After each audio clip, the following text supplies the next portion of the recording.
Hi!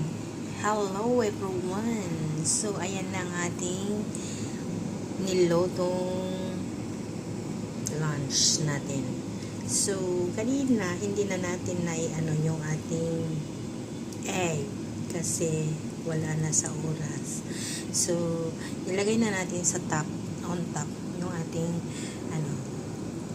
one fried egg. So, ayan guys, look at that. So yummy noodles.